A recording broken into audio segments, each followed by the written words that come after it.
Harry McClary from Donaldson's Dairy by Linley Dodd. Out of the gate and off for a walk went Harry McClary from Donaldson's Dairy. And Hercules Moore as big as a horse, with Harry McClary from Donaldson's Dairy. Bottomley pots covered in spots, Hercules Moore's as big as a horse, and Harry McClary from Donaldson's Dairy.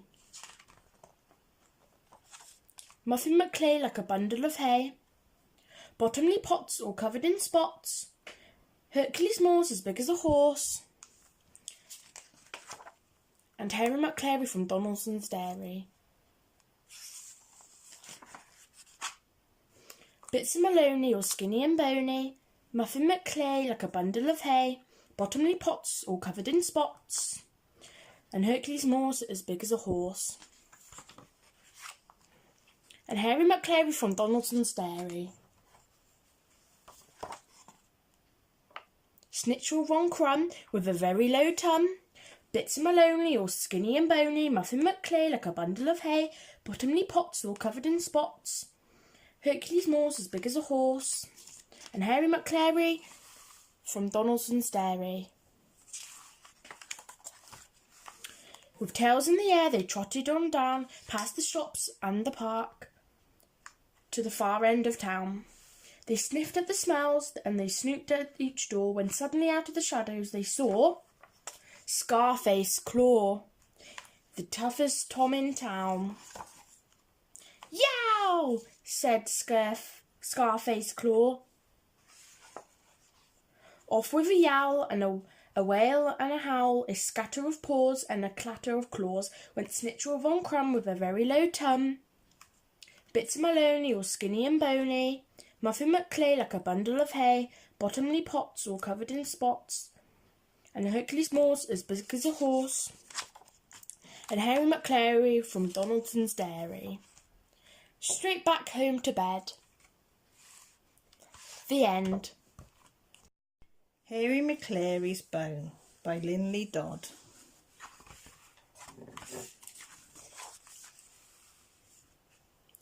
Down in the town, by the butcher's shop door, sat Harry McClary from Donaldson's Dairy. Out of the door came Samuel Stone. He gave Harry McClary his tastiest bone. Then off up the street on scurrying feet, on his way to the dairy went Harry McClary.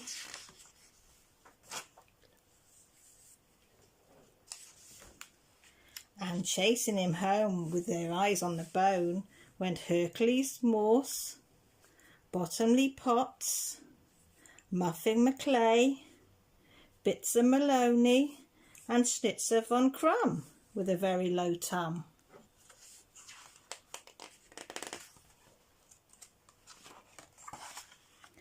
Hungrily sniffing and licking their chops, they followed him up past the school and the shops.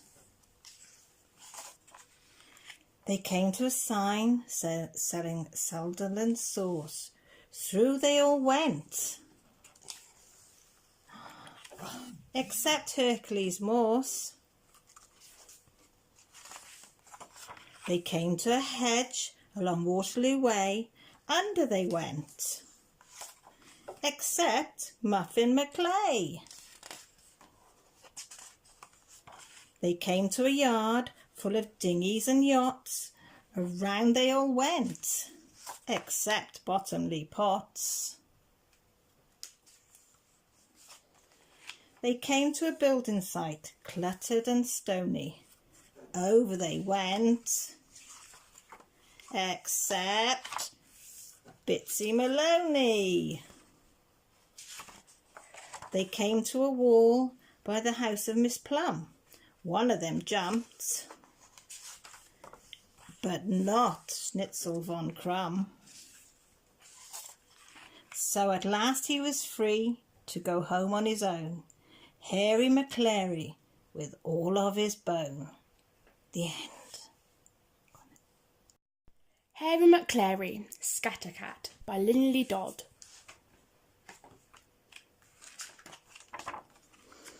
Hairy McClary felt bumptious and bustly, bossy and bouncy and frisky and hustly. He wanted to run, he wanted to race, but the main thing he wanted was someone to chase.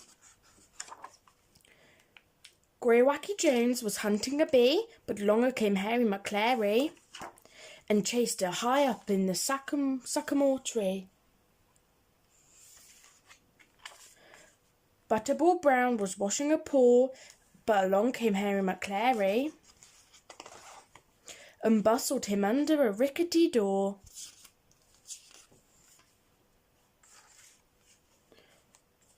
Pimpernel Pew was patting a ball, but along came Hairy McClary and chased her away over Pemberton's wall. Slinky Malinky was down in the reeds, but along came Hairy McClary and hustled him into a drumful of weeds. Mushroom Maggie was asleep on a ledge, but along came Hairy McClary and chased her away through a hole in the hedge. Down on the path, by an old wooden rail, twitching a bit, was the tip of a tail. With a bellicose spark and a boisterous bounce, Hairy McClary was ready to pounce. But around came Scarface Claw, who bothered and bustled him, rustled and hustled him, raced him and chased him, all the way home. The end. Hairy McClary's Rumpus at the Vet by Linley Dodd.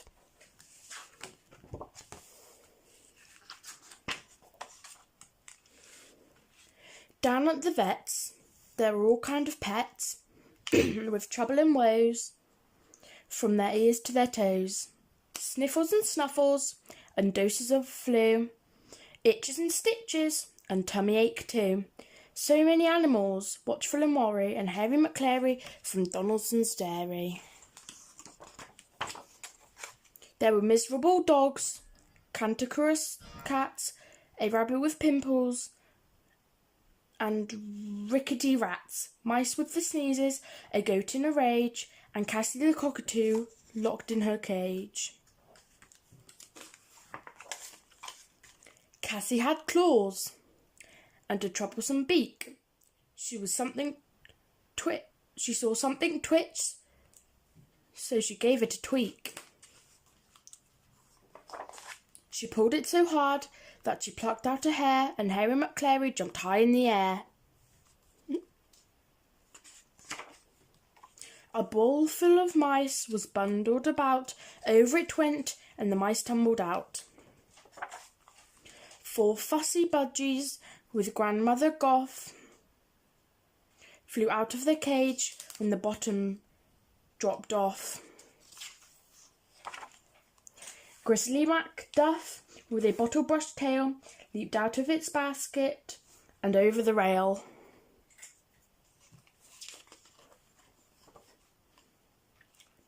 The Poppadom kittens from Parkinson Place squeezed through an opening and joined in the chase. Barnacle Beasley forgot he was sore. He bumbled and clattered all over the floor. Then Custard the Labrador, Muffin McClay, and Noodle the Poodle decided to play. They skidded and scampered, they slid all around, and bottles and boxes came tumbling down. What a kerfuffle! A scramble of paws, a tangle of bodies, a jumble of jaws, with squawking and yowling, and mournful meow. They really were making a terrible roar. Out came the vet. "I'll fix them," she said. But she tripped on a lead and fell over instead. Geezer the goat crashed into a cage. He butted the bards in a thundering rage. Cassie got mad. She rattled her beak. She saw something twitch so she gave it a tweak. The end. Harry McClary's Show Business by Linley Dodd.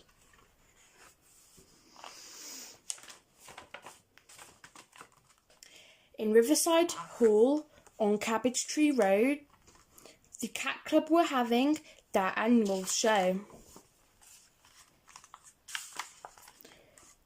There were fat cats, thin cats, tabby cats.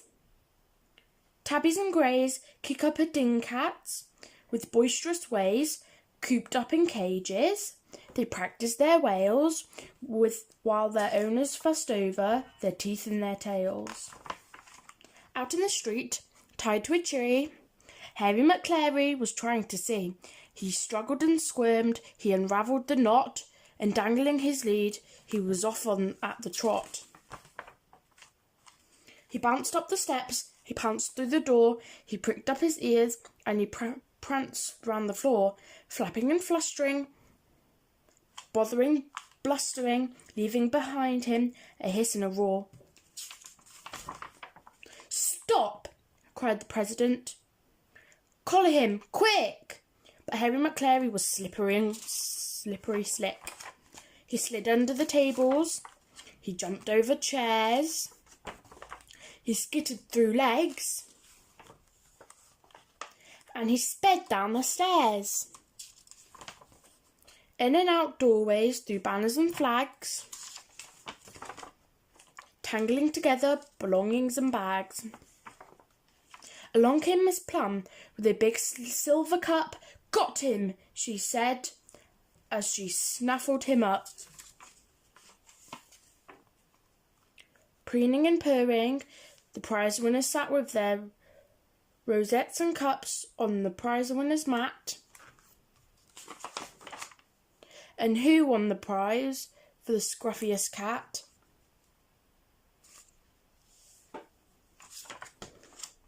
Harry McClary from Donaldson's Dairy. The end. Harry McClary's Caterwall Caper by Linley Dodd.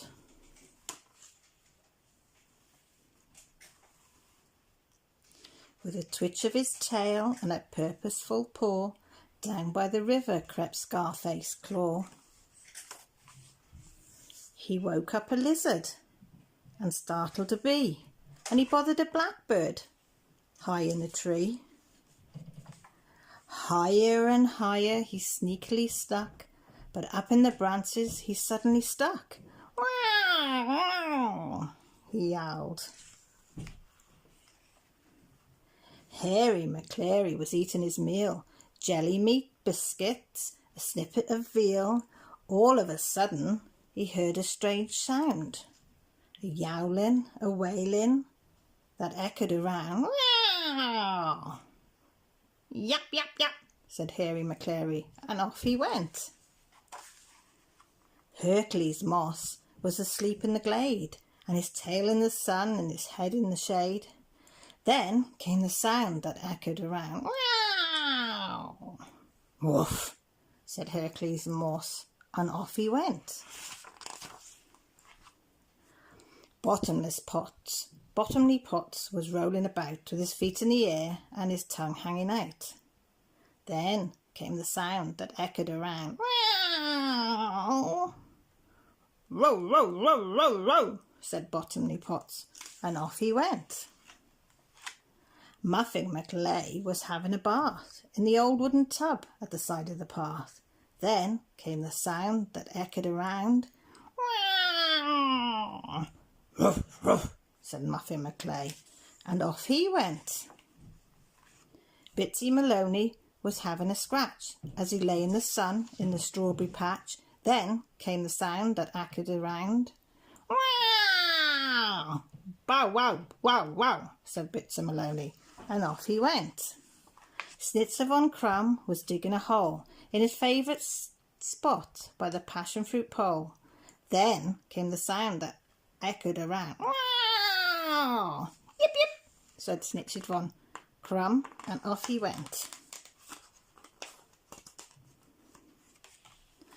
Puffing and panting, impatient to see, together they came to the foot of the tree. They sniffed and they snuffled, they bustled around, and they saw what was making that terrible sound. Yip, yip, said Snitzel von Ran. Wow, wow, wow, wow, that was Bitsy Maloney. Row, row, said Muffin McClay. Row, row, row, row, row, said Bottomley Wat. Woof, said Hercules Morse. Yep, yep, yep, said Hairy McCleary. And wow, said Scarface Claw. The din was so awful that up hill and down they could hear the cacophony all over the town. Miss Plum brought a ladder and climbed up the tree. She rescued old Scarface. At last he was free. With a flick of his tail and a shake of each paw, off on a gallop went Scarface Claw. And back to their business and Dollison's dairy went all the others with Hairy McCleary. The end. Hairy McCleary Sit by Linley Dodd.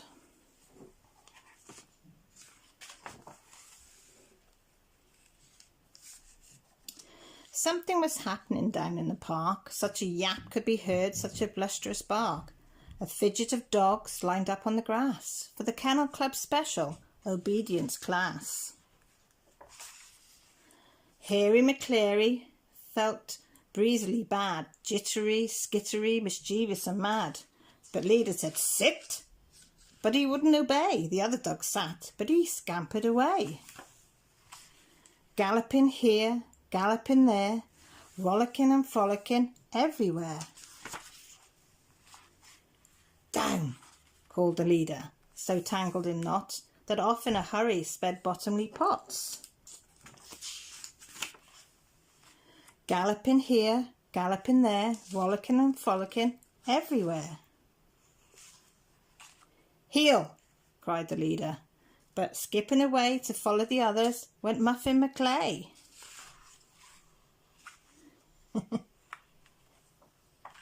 Galloping here, galloping there, rollicking and frolicking everywhere.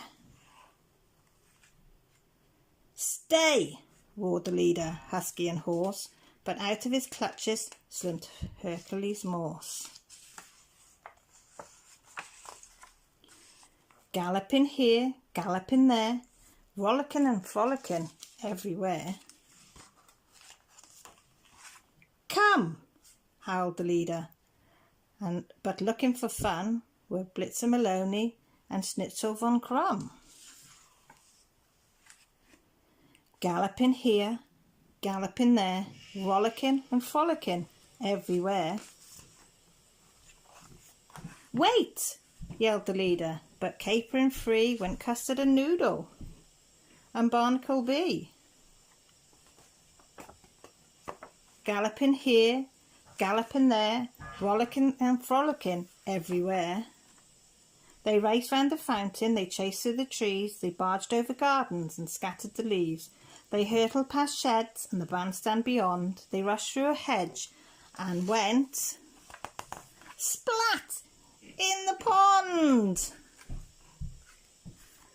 Can you see them all really wet? Can you see? Hang on, so I put there. There's Hairy McCleary. Did you like them stories? I hope you did. That's the end of them. I hope you enjoyed them and they help you to relax. All right, sweetheart, you take care. Love to you from all of us. Bye.